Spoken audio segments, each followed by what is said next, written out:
Hello, everyone. Thank you so much, Rosie and the team at the Architecture Foundation for inviting us to the 100-day studio sessions. I'll do some brief introductions because many of you that have long gone might not know at all who we are. And then we will start taking you through this presentation. So my name is Siri Zanelli. I'm an architect and partner with Collective Works, which is a London-based architecture and design studio. I am one of three partners. Kazem and Alistair work with me, and we have three brilliant architects, Thomas, Joe, and Jade, that work with us. We deliver most of our buildings in and outside of London, also some in Norway, because I am Norwegian. Some exciting projects on our drawing board at the moment. Very recent ones is some emergency transportable housing units, a fully sustainable workshop in North London, and a cabin by a lake in Norway, as well as a lot of residential work on existing London stock buildings, such as the one that we are taking you through today. If you want to know more about our practice, we'll share the web link at the end, and also, of course, where you found the Zoom link is the link to our webpage, so please have a look. When we were asked to do a lockdown session, we decided to do quite an intimate session, because we can do that, being so distant as we still are. And it's not going to be a lecture at all, but rather a conversation and a home tour. So I've actually, I think everyone's a bit zoomed out by now, but I've still decided, or Dagny and I decided to use this medium for what it's worth. So this session is actually starting in my bedroom. So this is not going to be a story of the crazy architect that bought a derelict house that needed underpinning, that took 2 years on site, to one of them when I had to actually live here in the dust.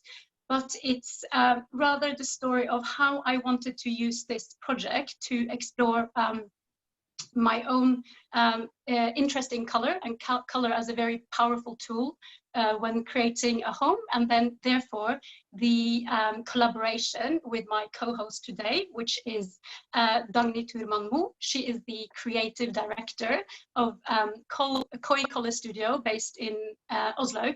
They work on all scales of architecture in Norway and internationally. And she will introduce herself in detail later. But I wanted to explain quickly why I chose to collaborate her when I was working on my own house. I'm just going to have a quick sip of water. So I guess I was introduced to color when I was working with Richard Rogers, Roger Stoke Harbour and Partners. They have a strong sense of use of color in architecture, but transferring that back into my own practice, it was, I guess, more a personal interest than a tool that I was trained in using. I was always a bit baffled by why colors kind of belonged in the sphere of interior designers or interior bloggers, and not with architects who actually, of course, work with interiors and exteriors, basically buildings. And this is actually, I think, lately there's been so little color use. I was really excited when the Modern House, the estate agents, they started a series called Living with Color in collaboration with Farrow and Ball. But I think there is maybe 2 of the projects in that series that actually have interesting color palettes. The other ones are largely muted beiges and have some feature walls. And then I think when I bought a Victorian terrace, of course, you start looking at actually historic architecture in this country. And of course, my favorite museum is Sir John Soane's house. The color use is absolutely fantastic. And a lot of Victorian homes actually had bold color palettes.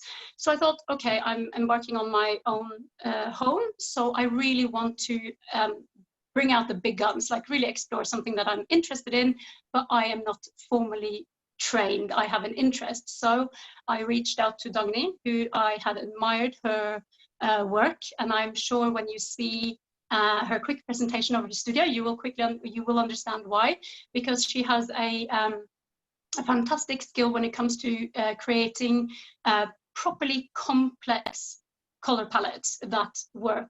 So I invited her in and said, I actually met her on the internet, reached out and introduced myself and said, I admire your work. I love collaborating with people. Do you want to do this project together? And she said yes, and here we are. So Dagny, I'll hand over to you before we start walking everyone through the house, so you can show why I basically admired your work so much. Thank you so much, Siri. And I have to say that it's been a pure joy working with you.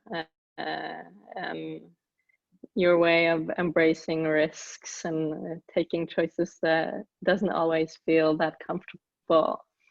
I'm going to do a really short presentation of our studio. I'm going to try to use just a couple of minutes doing that, and then we're going to go back to Siri. And I want to stress that you can ask questions during the tour in the chat feature, but we'll answer them when the tour is finished. So I'm going to share my screen. And we're going in here. So this is a photo of 4 of our 6 employees. We're 5 girls and a guy, and we work with developing color concepts for interiors, architectures, cities, products, websites, institutions, public spaces, and the list is really long, but we have a passion for goal-oriented and effective use of colors. So we are working with 3 principles when we develop our color schemes.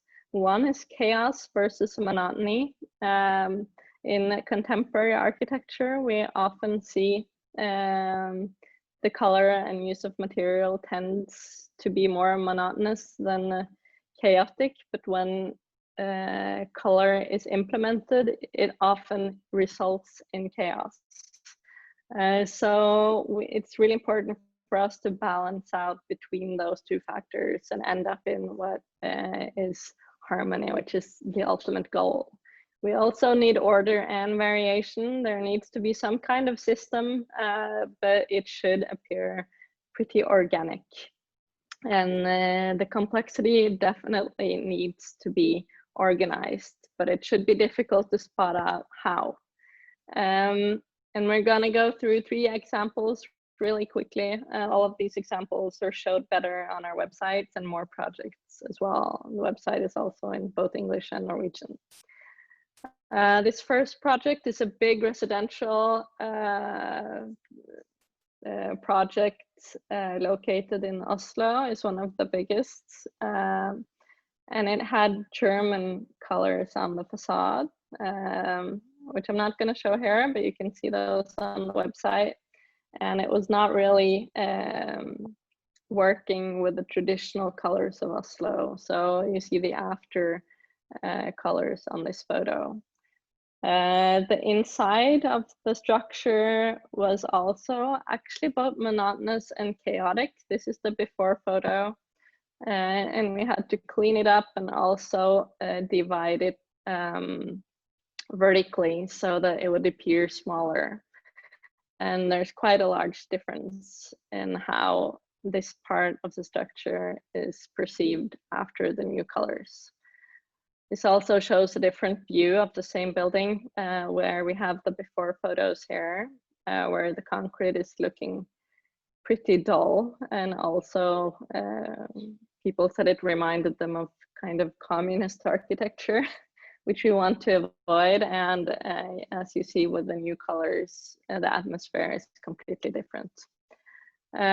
This is also a different residential development. These are all renderings, but here the owner or the developer wanted to go more out with kind of like a personal or strong identity for the area. And it's been a real pleasure working with the contemporary architecture, but implementing more historical types of colors.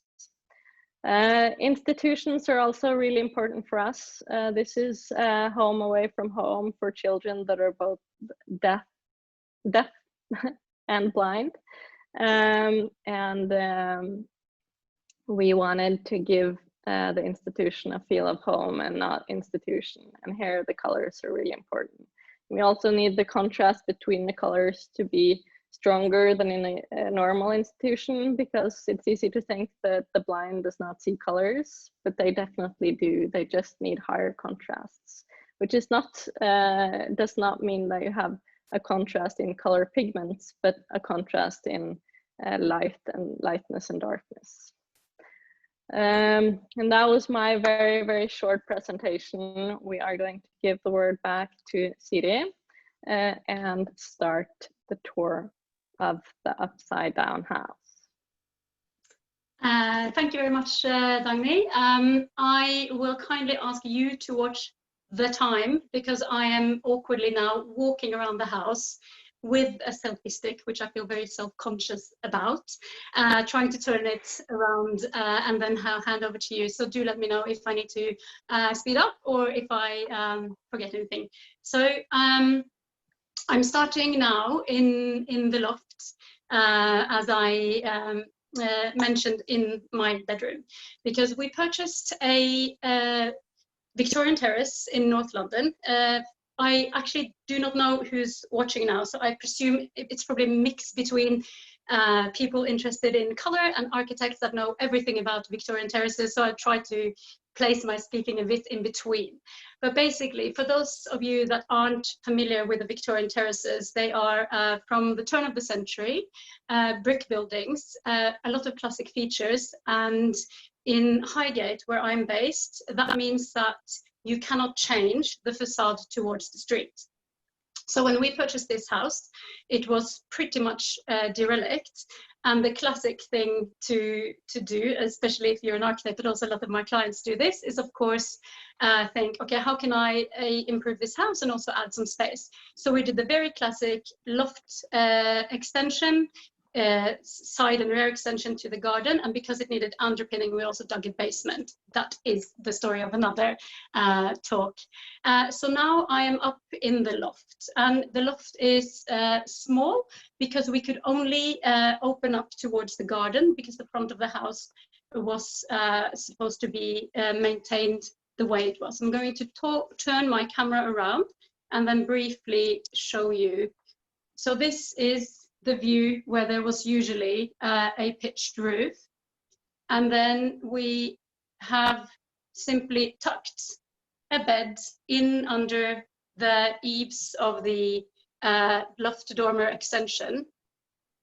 It is, this is a small terrace. So this project is a lot about tucking space and bespoke joinery into almost every little nook and cranny. So there is the new staircase coming up. I'm going to walk down there later. So I've got a small bedroom at the front, underneath the eaves, so that is facing the street where the roof shape could not be changed. We've got a tiny little built-in walk-in wardrobe. And then also underneath the eaves, where a roof light is placed conveniently in.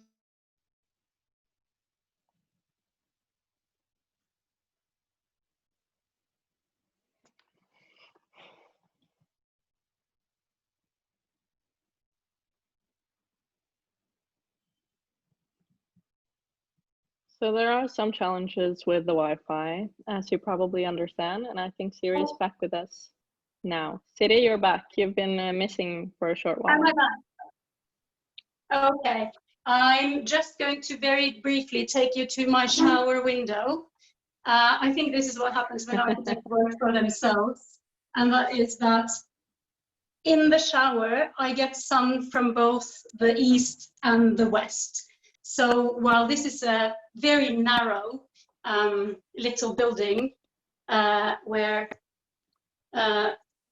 we've had to kind of squash loads of functions into very small spaces with low ceiling heights, by puncturing through and adding holes and also having openings internally, we've managed to make it quite fun. And then I'm going to show you briefly one of my favorite views, and where I'm going to hand over to Dagny so she can explain basically the color scheme that was created for this very tight space up in the loft.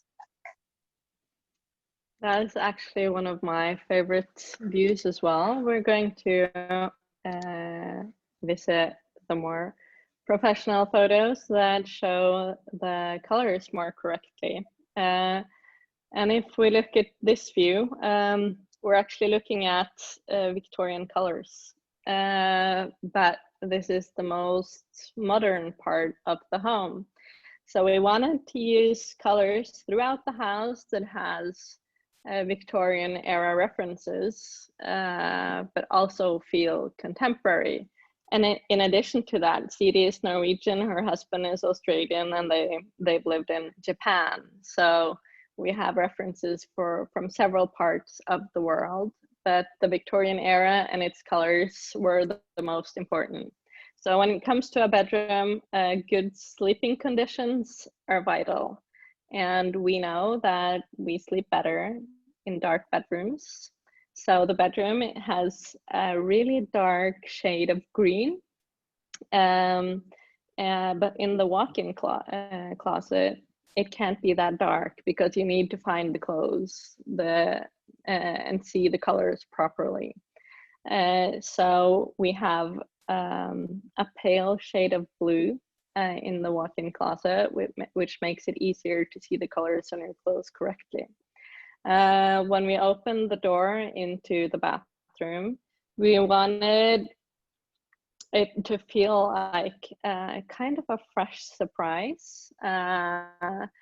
And we wanted Siri and her husband to feel pretty when they entered. That is one of the little secrets with warm colors on the walls like we have here. It's a very soft pink and a very soft beige. It's a close match when it comes to nuance. And these kind of colors in a bathroom actually makes you look healthier. So it's the perfect way to start the morning.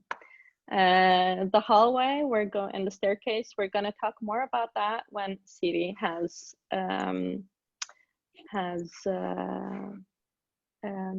shown you more of the staircase, and we want to talk about the material and tactility of the surface on the walls here. Okay, Siri? so yes, yeah, thank you. I'm going to, so my camera is now looking out from the sliding bedroom door and out to the landing. For those of you who make loft extensions, you know that this area of the house requires a lot of section drawing because of the headrooms in the staircase. Because the external ridge of the house cannot go up. So basically you need to place a staircase in between the two stories that you have. As you can see, Dagny chose a very rich finish, which she will describe later. For me, that is a really good combination with my use of timber. So being Scandinavian, I always cringe when I am asked to specify carpets.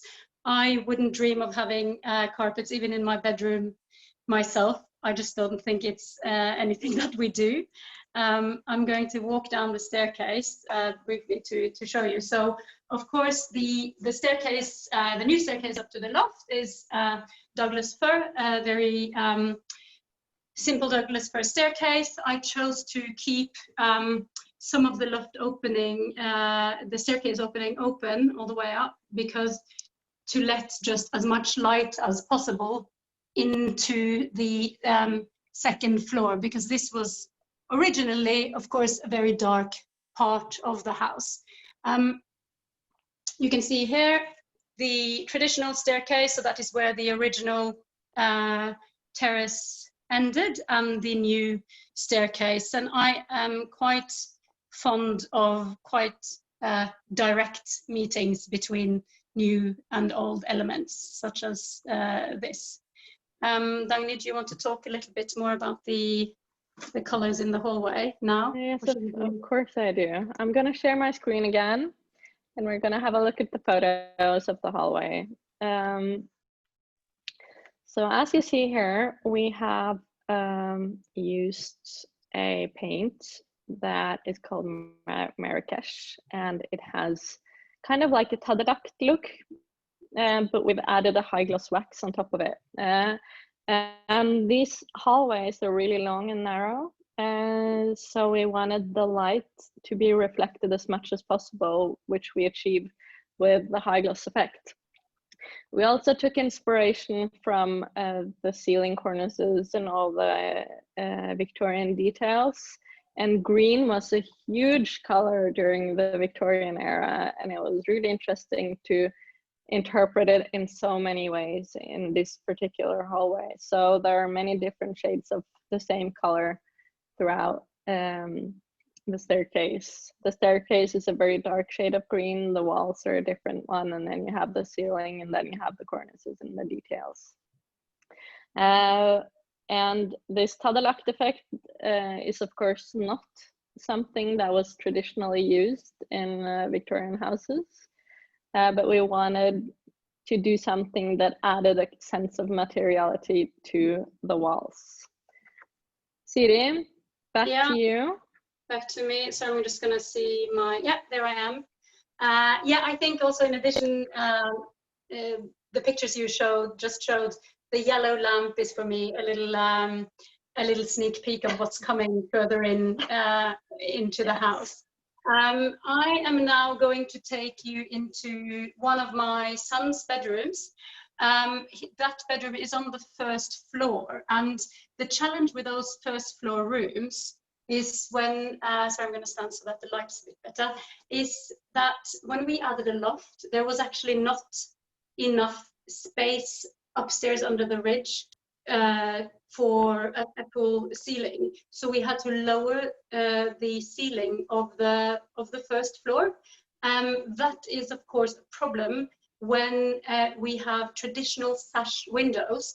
They are big, and they cannot be moved on the original facade. So one of the design moves I had to do in Odin's room, which I will walk into now, is that I had to stop the attic ceiling short and have a void in front of the sash windows in order for the new loft floor to not crash into the Victorian windows. And this move became an opportunity for vivid color use. And I think this is where it's suitable for me to say that when we, as a family, started working with Dagny, her starting point was, of course, well, everyone needs to like the colors that we're working with. So the first question is, what do you like? And then my two boys got to choose, okay, what color do you want? And my youngest one said electric blue. And that is, of course, a challenging choice, but I think it's quite interesting to show how Dagny actually made that work in this context. So I'm going to turn my camera around and take you into Odin's room. So this is the front house, and you can see here by how the ceiling stops that ceiling would have crashed into the sash windows and of course created an awful detail.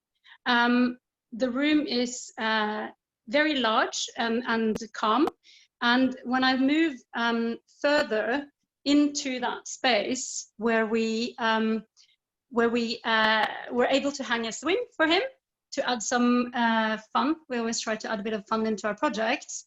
And then this, where we had to have this taller piece of the room, so I'm trying to walk as far back as possible, is obviously where we could insert a bit of electric blue so that my son could get the color that he wanted. And this is a really fantastic color, I think. It is so vivid.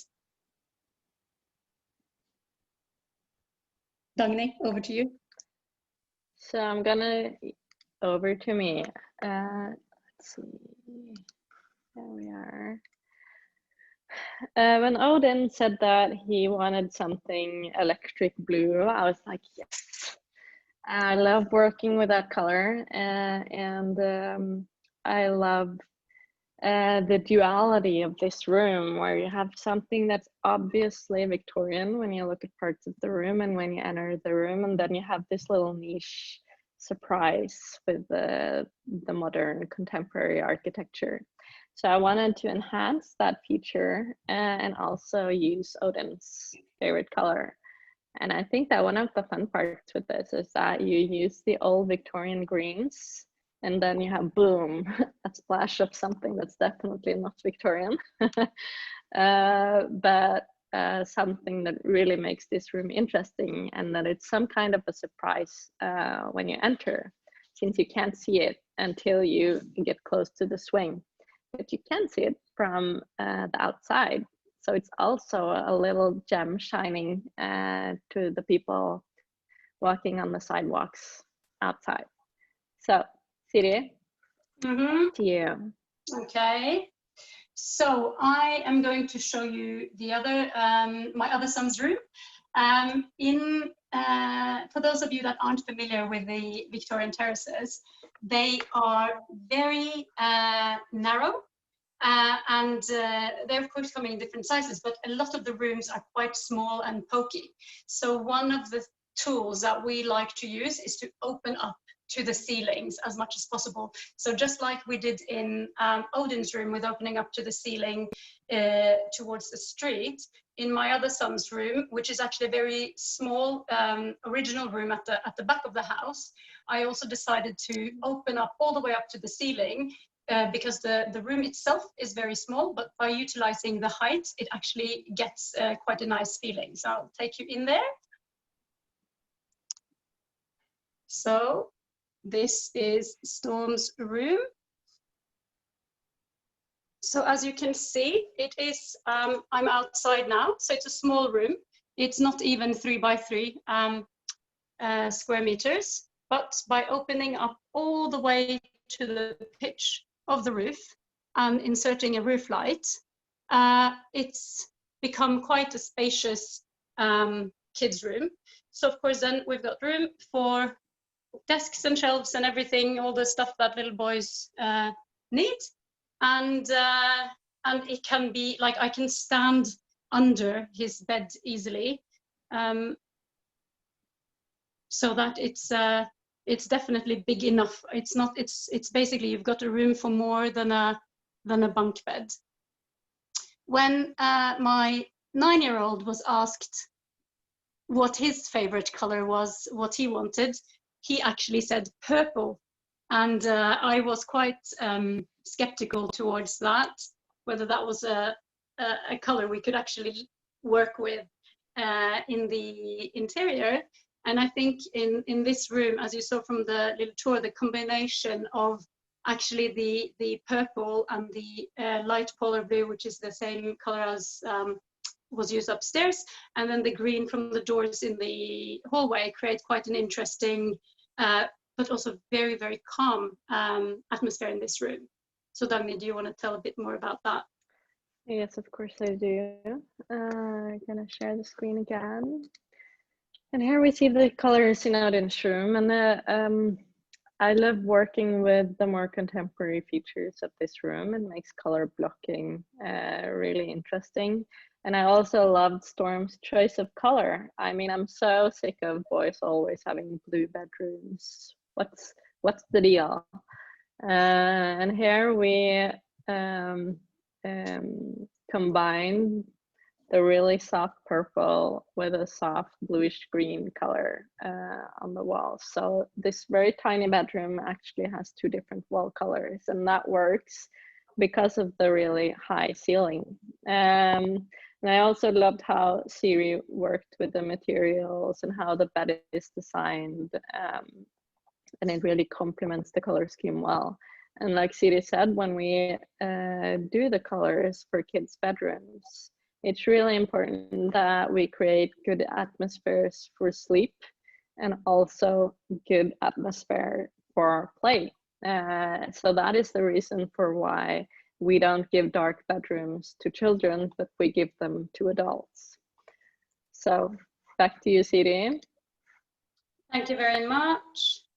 So I think, Dagny, how are we doing for time? Are we okay? We have 29 minutes left. Okay, well, I think we're fine then, because I'm down on the ground floor on the entrance level. I'm turning off the camera when I'm running up and down the stairs here, because the house actually has 6 different levels in section because of the height difference between the street and the garden. So it's quite a confusing setup. But these are the living rooms that we will talk about now.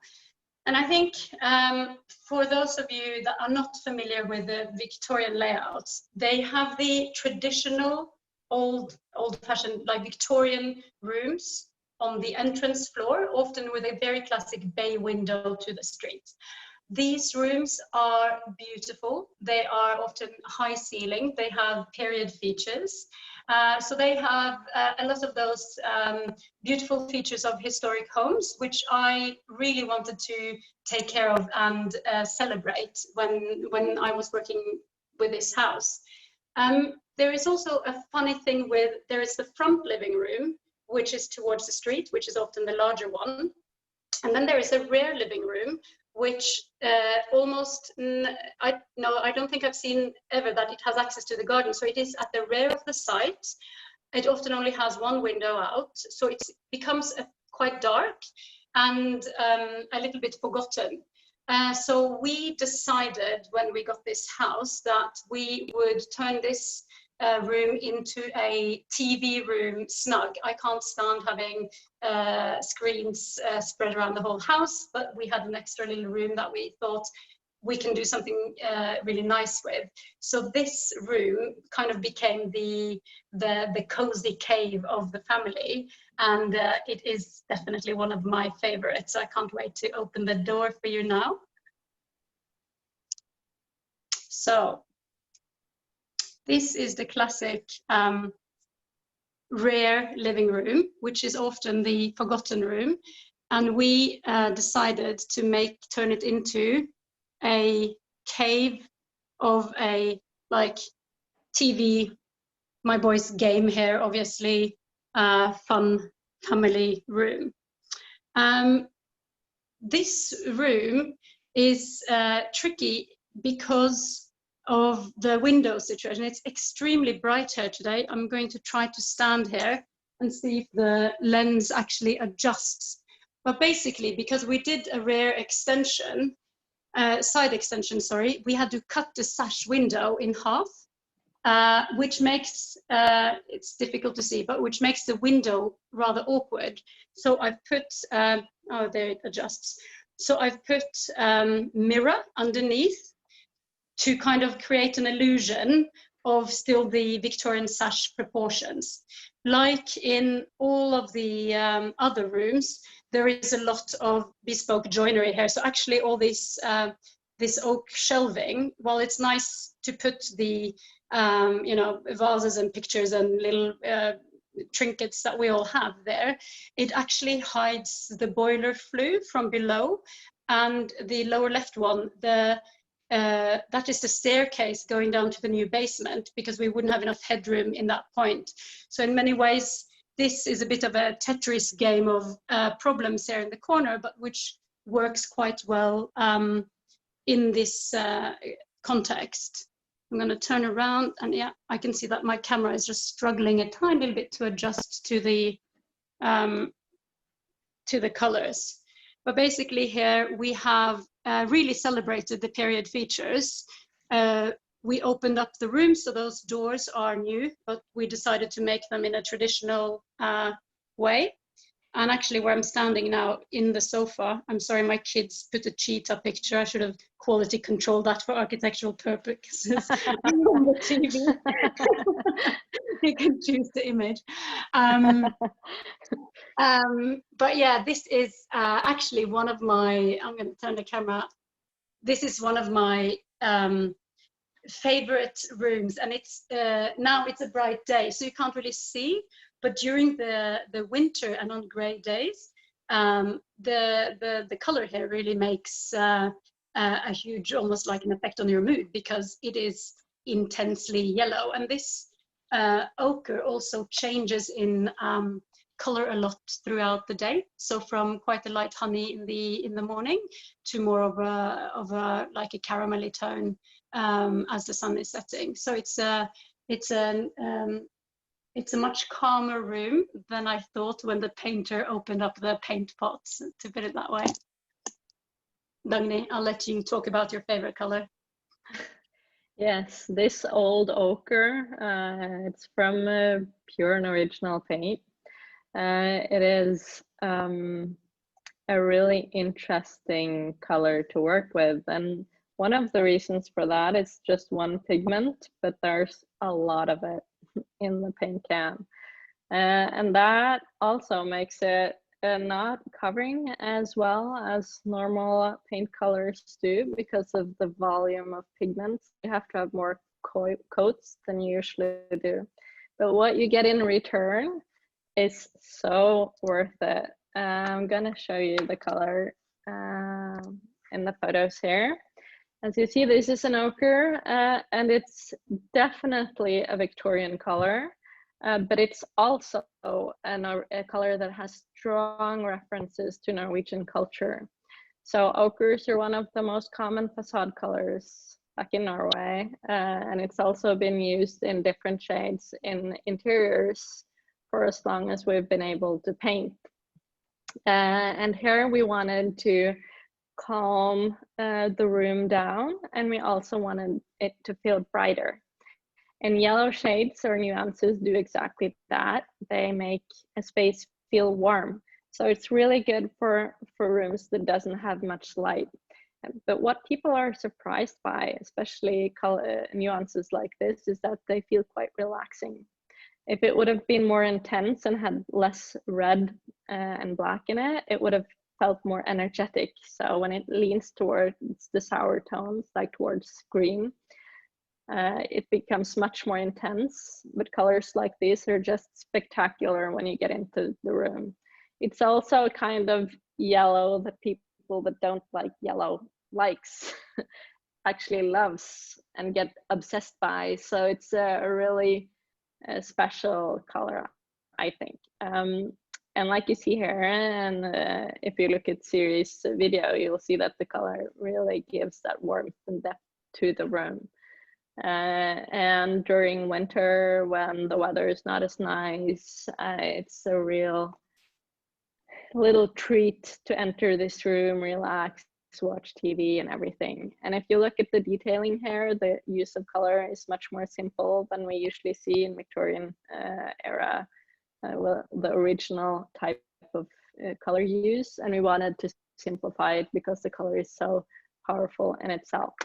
And it also needed to work really well with the front living room, which is where Siri is taking us now. Yes, so the front living room, as I said, is kind of often the most elaborate room in the Victorian terraces. Our front living room originally had a door directly from the hallway. We decided to take that one out and rather insert those big double doors, which you saw in the last image, simply because then there is no through traffic into that front room. So you actually have to step through one room in order to get into that room, so which makes it a lot easier to furnish. I knew, and this is the type of thing, you know, I think about yourself, and when I'm working with clients, I try to pull this out of clients, is how you live and how you behave in your house. So I knew that with a big comfy sofa in the TV room and then a new bigger kitchen downstairs, which I will take you down into, that front room would just become a forgotten room if used as a living room. We maybe would put a Christmas tree there in December, but we would never use it. I mean, we're a busy family. We don't have time to move into another set of sofas to have coffee in the evenings. So I decided in a very timely manner to use it as a home office. This decision was actually a pre-COVID decision. Since the images were taken, we had to get a new and larger desk because we now have two of us set up in the home office. But basically, I really do think, and I had a conversation with another client about that this morning, is that you should try to plan your homes so that you get the most use out of the best rooms, because there is no point in having fantastic rooms with a connection to the street, which is important in terms of, you know, your connection to your immediate neighborhood, if they're never used. So we decided to use the front room as a home office.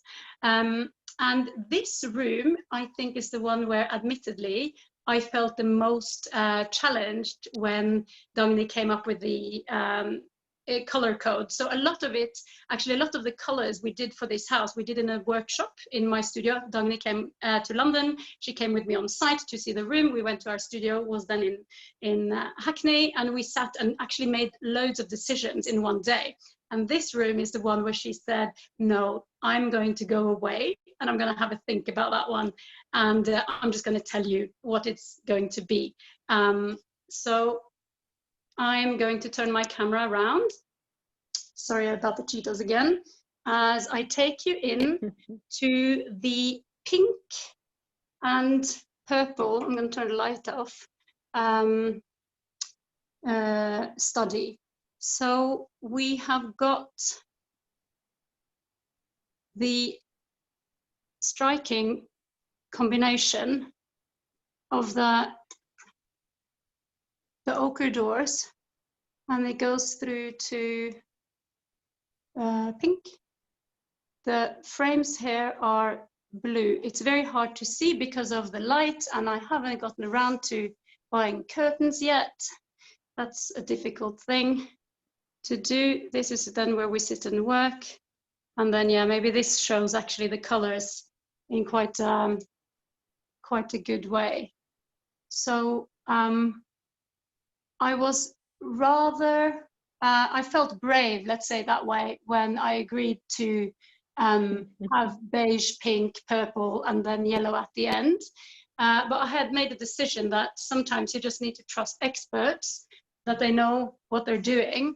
And I must admit that this room is also incredibly calm. And I guess the one that has what you would call like a properly complex palette, do you think, Dagny? Yes. It has very strong Victorian references in how the colors are used. Mm. So I'll hand over to you. Thank you. I'm going to share the screen again. And if we look at the colors here, we'll see that the colors are, some of them, definitely Victorian, if you look at the pink and the beige, but not the purple. And also how the colors are used are not exactly the same, but it's approaching the complexity that we saw in the Victorian homes. And this was a really fun room to do. When we did the color exercise with Siri and her husband, they chose a lot of saturated colors and actually a wide variety of colors. They really liked the colors. I wanted this room to be almost like some kind of a showpiece and have a strong sense of sophistication, but also being a bit surprising. And the complex, we can't do all rooms this complex because that would be too intense of an experience. So we wanted to go all in one room. And I really love how Siri found the wood fire decoration, what do you call it? Yeah, the fire also, yeah, and also combine that with the more modern shelves and what do you call this? Cupboards? Yeah, they hide all my printers and folders and all the naughty stuff lies in there. And I think it's just such a good marriage between the old and the new when we look at the surround for the fireplace, and then the fireplace or the little stove itself is very modern, it's Norwegian design. which also we see with the ceiling light. It turned out to be such a beautiful room. And I love the little surprise element that the purple windows and doors make, because without those, the room would look much more ordinary. So this was kind of like a surprise feature, or maybe kind of a showstopper, if you can call it that. And this is, to me, both a home office and a library, and also a place where you can drink hot chocolate during the winter, and it's just warm and cozy. Really love it. So back to you, Siri. Yeah, I think in a way, and I'm sitting now on my little stool looking at the fireplace, I think the nice thing with this room as a designer, because of the boldness of the purple window, it kind of is a little push to take it further. So I chose the like Raku glazed tiles for inside the old fireplace opening. And I don't think I would probably have gone for something safer if it wasn't for the pop of the window. But I think exactly when you start. Those tiles are pure perfection in that room, I have to tell you. and I was really uncertain about it until it was done. But then you realize that, yeah, it all matchy, all totally safe, then it doesn't sink. It never becomes like properly exciting. And I think that's what maybe allows you to, when you're working on your own project and you can design all the joinery carefully with your favorite joiner and take your time, you can do things like that, which is obviously quite fun. So I think what's also important, if you go back to the tiles, Siri, yeah, do a close-up of the tiles, because if they would have been in a flat blue nuance, they look gray now, but they're in a deep blue. Yeah, they're quite blue, yeah. Yeah, if the color of these tiles would have been a flat blue, it would not have looked as good.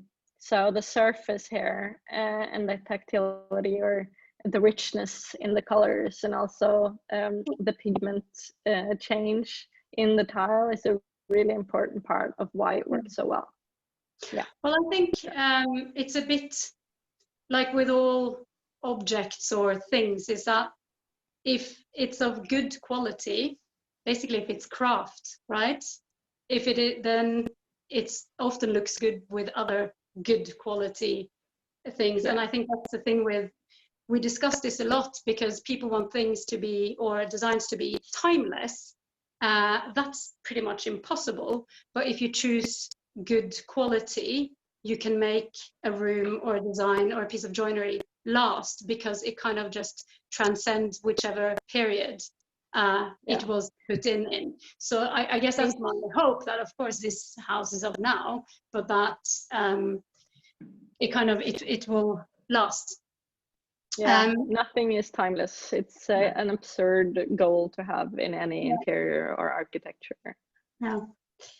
And the thing is that some of what we love the most are the ones that are really rooted in a certain time, like a Victorian terrace. I mean, everyone likes, or like historic buildings in Norway, whether they're from, you know, the 60s or the 20s or the turn of the century as well. Okay, so I am going to take you down into the kitchen.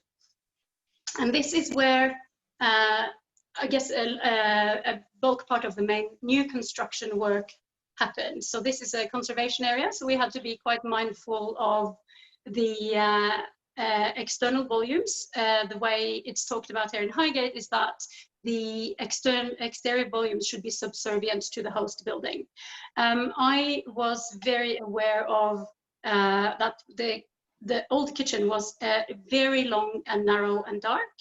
And then the new kitchen that we created, it was going to be pretty much the room where we would spend most of our time. So I wanted it to be really light and airy, welcoming and friendly and relaxing, but also hard wearing, because we're an active family. I've got 2 little boys.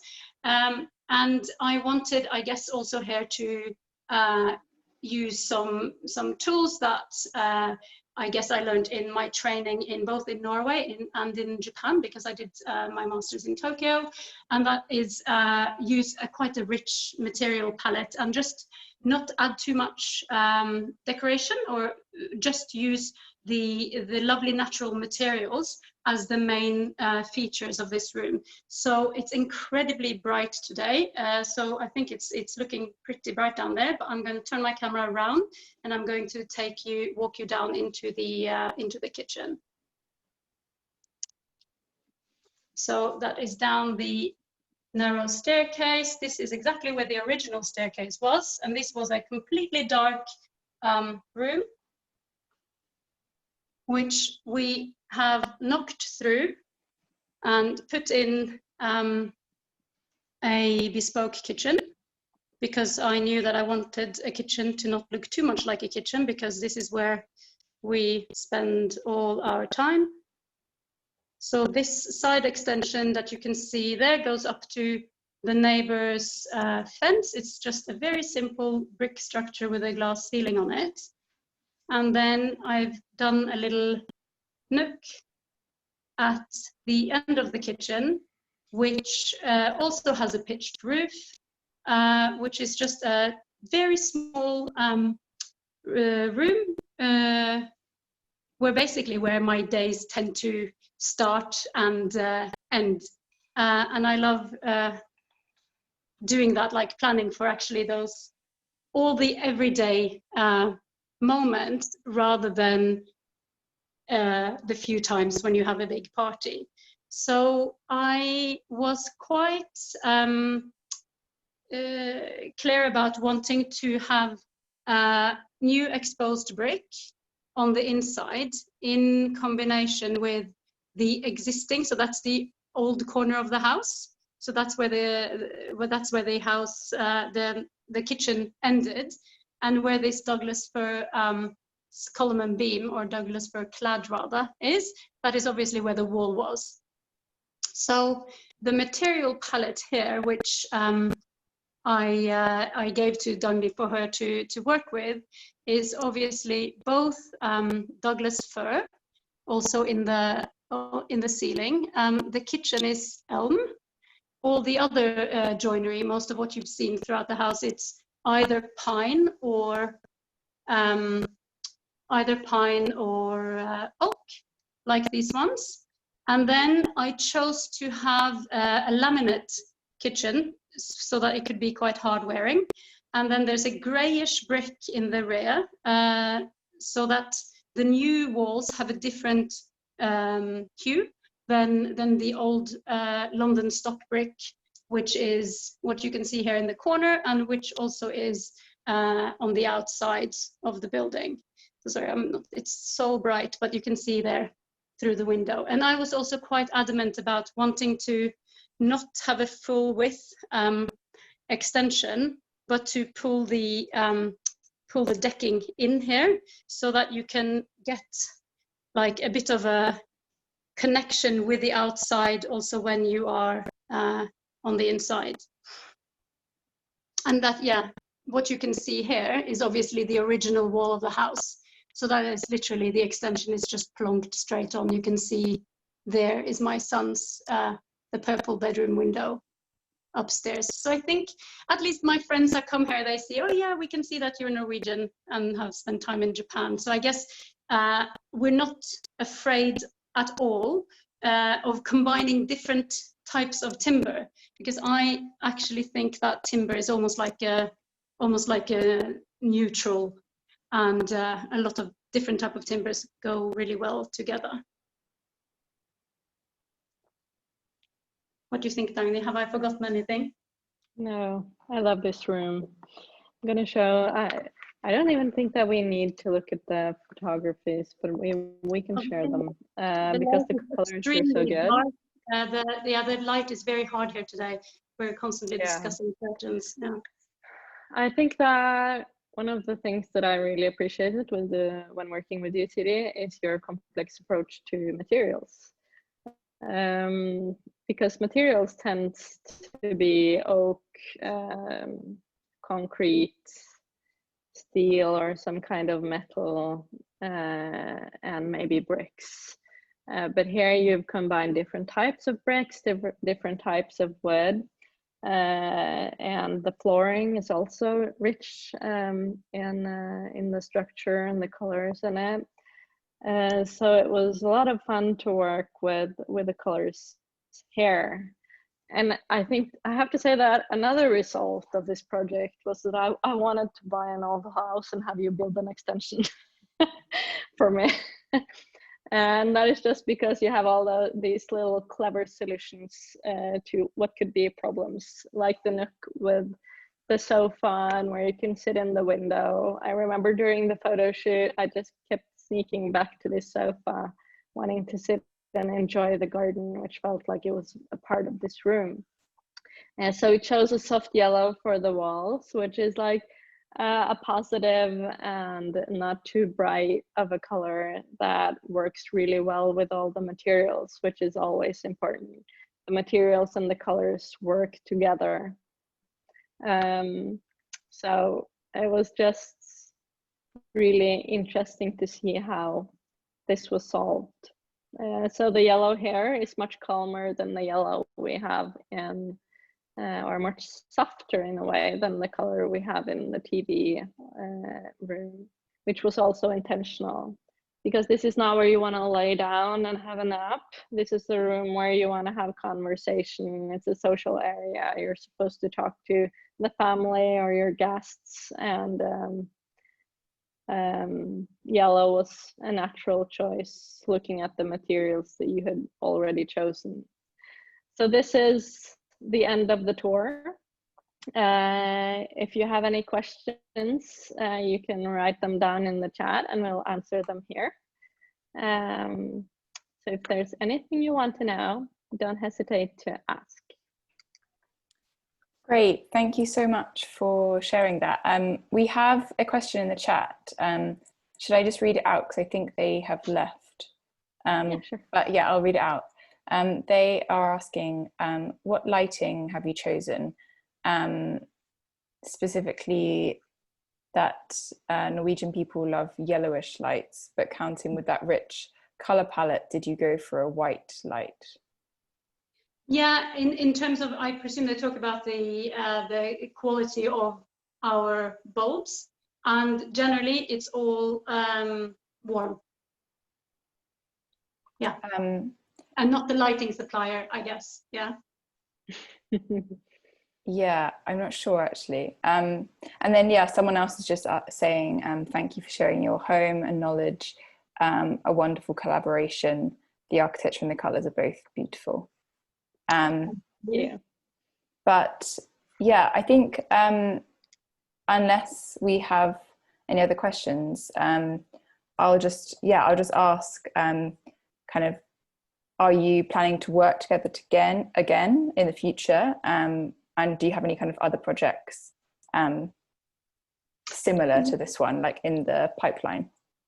Well, Dagny and I actually already have one that might happen where one of her clients actually, so a lover of colors, needs also an architect. So I've had a couple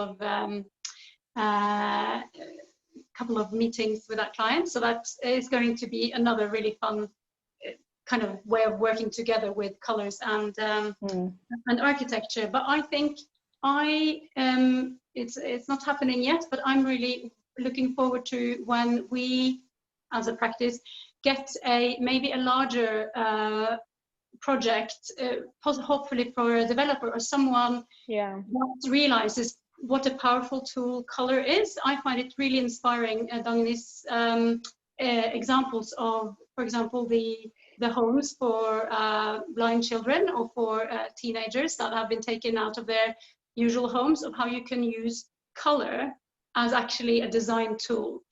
So for example, in social housing, because I think as an architect, it's important to remember that a lot of fancy detailing that you can do when you work in private homes, you can't do necessarily on public or social buildings, but a wall needs to be painted regardless. So there will be labor and material for painting in some package. And if you just add color thinking to that, I really do think that that can be a very powerful tool in actually simpler forms of housing, or imagine hospital buildings or elderly homes. So we are very passionate about institutions like these, and it's so important to give that homely feel. And colors are the simplest tool to achieve that. But it's also with furnishings, how you choose to furnish these places. Skip the office furniture and the institution furniture and move for things that will create better spaces and homes, and a good place to be when you're in challenging situation, when we look at hospitals, for example. But I really want to work with Siri and Collective Works on a bigger scale projects that includes facades, for example. So I'm pretty sure we're going to get there within the near future. Great. We have a few more thank yous as well, from Lanray at the Paradigm Network, saying a fantastic session. Thank you for your insightful thoughts on the power of colour, architecture and collaboration. From Emma Lowe, thank you for fascinating insight and sharing the fabulous colours with us. Out of interest, what colour curtains are you considering for the front room? They are actually on order. They are like a very sheer nudie pinky, so there's 2 different tones, and but yeah, I'll post a photo when they're up, because I feel like soft furnishings is not my forte, but actually the stylist who did, when we had the photo shoot here, Dagny brought with her a fantastic Norwegian stylist who recommended Astrid Textiles. It's a Swedish brand, and they ship very smoothly to London. So far their service has been very good. Beautiful textiles, yeah. We have even more thank yous. They keep coming in. Nina saying, thank you for sharing. So fun to see your solutions and hear your thoughts. From Fang Chin, I really love the work presented, gave me a new insight in how colours can transform interior space. Thank you for the architecture solution.